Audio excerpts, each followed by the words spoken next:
So guys, welcome back to the channel. As you can see by the title today, I have owned the M4 for 1 month and I want to sort of go through with you guys what it's actually like to own a car like this on a daily basis. Now I do see a lot of people driving these and owning these, but there's a few niggles, a few good and a few bad things that I've actually found out in my ownership that I sort of want to go through for everybody out there that actually wants to go and buy one of these. They're getting relatively affordable, you know, PCP finance is a very big thing these days, so they're easy to get into. But what's it actually like to own this car? So we're going to start with some good things. We're going to get into some, you know, not as bad, but you know, bad things to do with ownership of this car. Things that you will only really notice once you've actually owned it for a certain period of time. As ever guys, make sure you like this video, subscribe to the channel.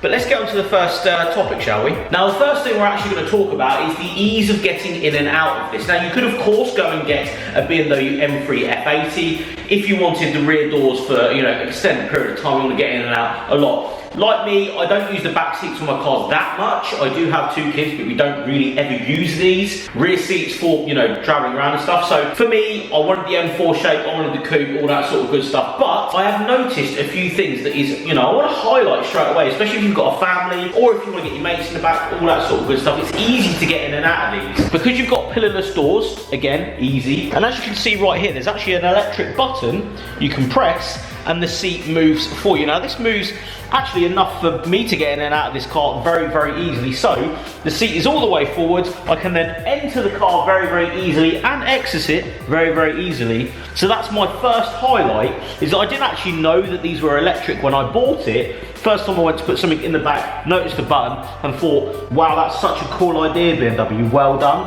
And it actually goes back 6.5 hours later to where you set it, which is such a shout. Very good. As we are in the interior, it's actually really spacious in one of these. I did notice how cut down and how wide the rear end is on an M4 when I actually picked this up. But I've sort of got used to it now. You can't really see a lot visibility wise out of B and C pillars right here, but that's a coupe thing. So take that into consideration if you are moving, say, from an RS3 into one of these, you will notice that although the mirrors are very good, there's a lot of blind spots that I didn't really notice the last time I drove one of these until I actually got it and, you know, reversed it into my driveway. I actually noticed that I couldn't see anything out the back. This one as well hasn't actually got a reversing camera, so that's one of the things I would probably say is try and get a reversing camera on your M4 because you can't actually see anything out the back of it. While we're on the subject of space, the boot is actually rather large. It goes really far back, but the entry to the boot is actually quite small. You do have the option of actually dropping the rear seats down by these little pull handles here, so you do have a lot more room. I actually fitted a massive carpet in this when I bought it, but there is a large amount of space. But if you do have a pram, I have noticed that I can't actually get the pram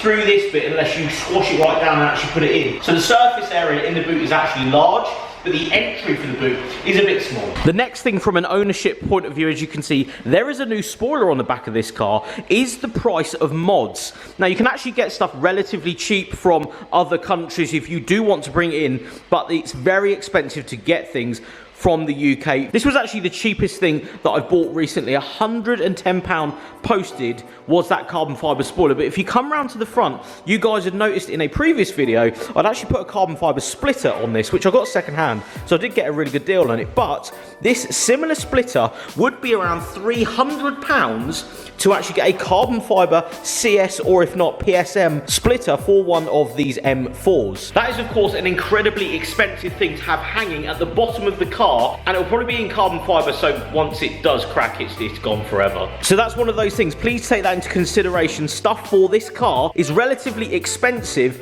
but I don't think it's that far away from the reality of other Audi or AMG products. The carbon fibre stuff is always expensive. The mirror caps, or at least proper mirror caps, are always expensive. So please take that into consideration. If you do want to modify this car in any way, it's going to be expensive. The next thing I want to talk about is running costs. Obviously, this is a 3-litre turbocharged car that you want to drive enthusiastically when you can, but taking the kids to school, doing all that sort of stuff, this is pretty much what I do in this car. So we will actually do this live.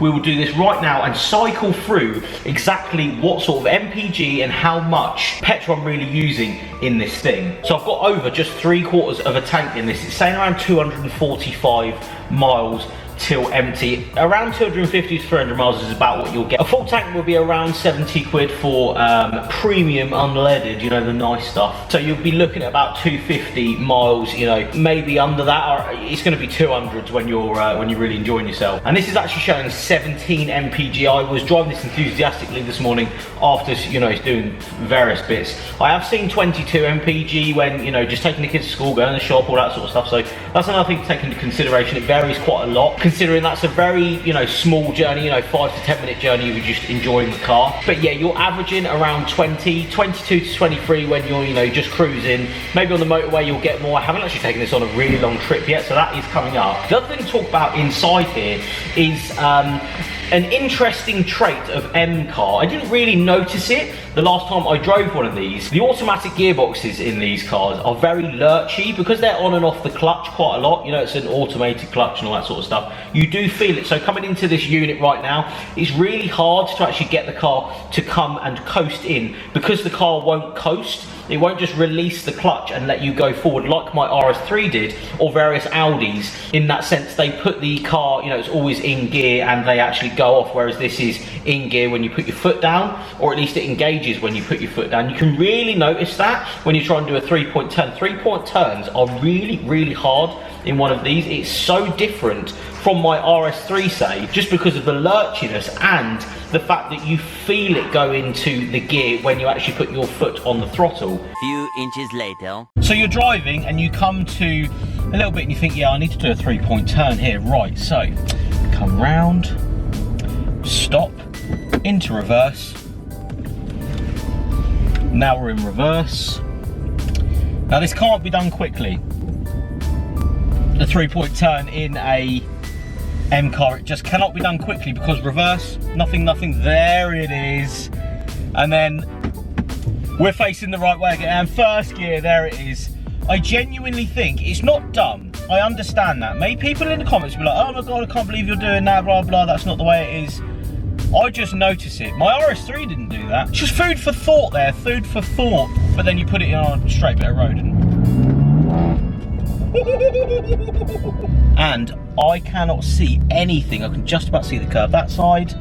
Again, this is like for people that actually drive their cars on a daily basis, not the people that just want a car like this to go and, you know, enjoy themselves in down a B road. This is a genuine side of this car that you sometimes don't notice. We know what these cars are capable of, but maybe on day-to-day driving around, I'm not going to say it's dumb, a little bit slow at doing 3-point turns at least. And no, this isn't just my car, they all do this because I've driven a fair few of these and they all do the same thing. So there it is, guys, ownership review of the BMW M4. I don't want to deter anybody from owning one of these because in my opinion this is the best performance daily driver I've ever had. I have never had something that goes this well down the road, that is this much fun, looks this good, and is practical to the point where you can just enjoy yourself and still get kids and prams in the back. So if you are after your first M car, I would say the M4 is a fantastic shout. If you did like this style of video, please give it a thumbs up, subscribe to the channel if you haven't, and we'll see you on the next one.